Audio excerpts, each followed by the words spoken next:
14 फरवरी 2019 दोपहर का समय था। जम्मू श्रीनगर नेशनल हाईवे पर गाड़ियों का एक लंबा काफिला धीरे धीरे आगे बढ़ रहा था।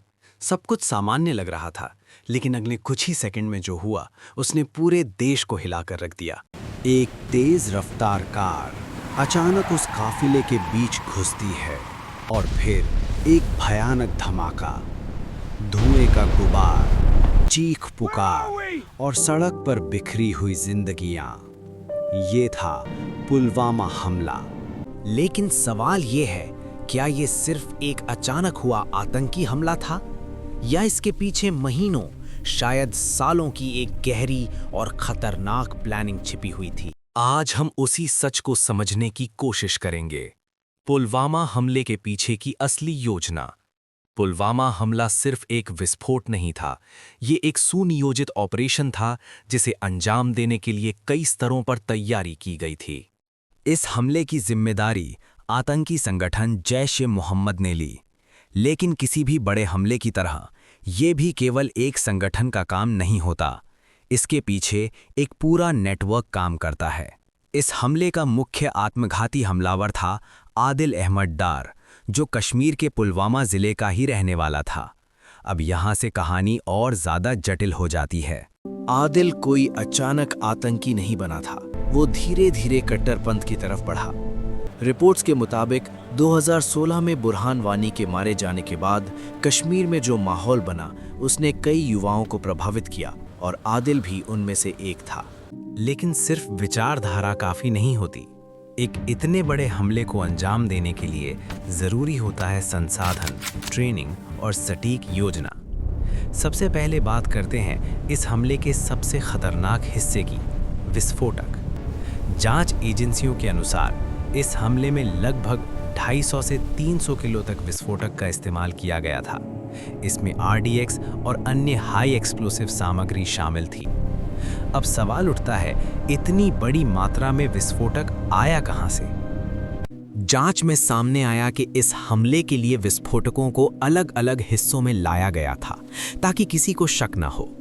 कुछ हिस्सा सीमा पार से तस्करी के जरिए लाया गया, जबकि कुछ सामग्री स्थानीय स्तर पर जुटाई गई।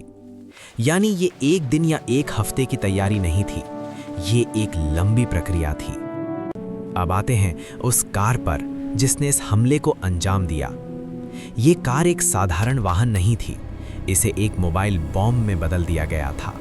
जांच में सामने आया कि इस कार को विस्फोटकों से भरने के बाद उसे खास तरीके से मॉडिफाई किया गया ताकि धमाके का असर ज़्यादा से ज़्यादा हो। इसमें इस्तेमाल हुआ इम्प्रोवाइज्ड एक्सप्लोसिव डिवाइस यानी IED, जिसे रिमोट या फिर आत्मघाती तरीके से ट्रिगर किया जा सकता था। इस केस में आत्मघाती तरीका चुना गया क्योंकि इससे हमले की सफलता की संभावना ज़्यादा हो जाती है। लेकिन असली सवाल अब भी बाकी है, आखिर उस दिन ही हमला क्यों किया गया? 14 फरवरी यानी वैलेंटाइन डे, जब देश के कई हिस्सों में सामान्य दिन था, लेकिन जम्मू कश्मीर में CRPF का एक बड़ा काफिला जा रहा था। इस काफिले में लगभग 78 वाहन थे और 2500 से ज़्यादा जवान शामिल थे। इतना बड़ा काफिला आमतौर पर एक साथ नहीं चलता, लेकिन उस समय मौसम खराब होने की वजह से कई दिनों तक मूवमेंट रुका हुआ था। जैसे ही रास्ता खुला, बड़ी संख्या में जवानों को एक साथ भेजा गया। यहीं पर हमलावरों ने मौका देखा। यानी ये हमला सिर्फ योजना का नहीं, सही समय का भी खेल था। अब बात करते हैं उस नेटवर्क की जिसने इस हमले को संभव बनाया। जांच में कई नाम सामने आए, जिनमें स्थानीय मददगार, ओवरग्राउंड वर्कर्स और सीमा पार से ऑपरेट करने वाले हैंडलर्स शामिल थे। 40 CRPF जवान शहीद हो गए और देश भर में गुस्से की लहर दौड़ गई। लेकिन इसके साथ ही जांच एजेंसियों ने तेजी से काम शुरू किया। NIA, राष्ट्रीय जांच एजेंसी ने इस केस को अपने हाथ में लिया और एक-एक कड़ी को जोड़ना शुरू किया। फोन रिकॉर्ड्स, डिजिटल डेटा, स्थानीय संपर्क, सब की जांच की गई। धीरे धीरे पूरी साजिश सामने आने लगी।